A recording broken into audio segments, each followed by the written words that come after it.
তো হ্যালো বন্ধুরা, আপনারা সবাই এই ইনস্টাগ্রাম ভিডিওটা দেখুন এবং এর ফানি কমেন্টস পরে পড়ছি। সো হেই গাইস, আমার বাবা দুবাই থেকে সিংহের বাচ্চা নিয়ে এসেছে। আমাকে যারা যারা বাজে বাজে কমেন্ট করো তাদেরকে বড় হয়ে প্রতিশোধ নেবে বলে দিয়েছি, শিখিয়ে দিয়েছি, সব হালুম করে বলবে। হ্যাঁ হ্যাঁ দিদি, একদম ঠিক বলেছো। আমি সিংহের বাচ্চা। মানে আমি তো প্রথম থেকেই জানতাম যে আমি সিংহ, কিন্তু শালা কেউ তো বিশ্বাসই করতে চাইতো না। কিন্তু তুমি আমার মধ্যে থাকা সিংহটাকে চিনতে পেরেছো, তার জন্য ধন্যবাদ দিদি। আর হ্যাঁ, তোমরা আবার যেন আমাকে অন্য কিছু ভেবো না। দিদি সিংহ বলেছে মানে আমি সত্যিই সিংহ। ডেকে দেখাবো, দেখবে। মেয়াও। এই গান মেরেছে, সরি সরি। হালুম হালুম, আমি সিংহ, হালুম। और शुरू करते हैं बिना किसी बकचोदी के।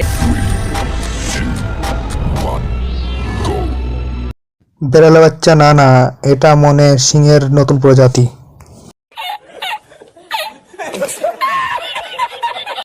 এদের কি মরণ হয় না? ভগবান কি দেখে না?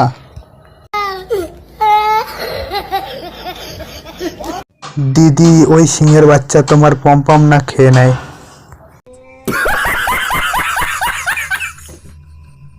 এরা বিড়ালের মান সম্মান নিয়ে খেলো।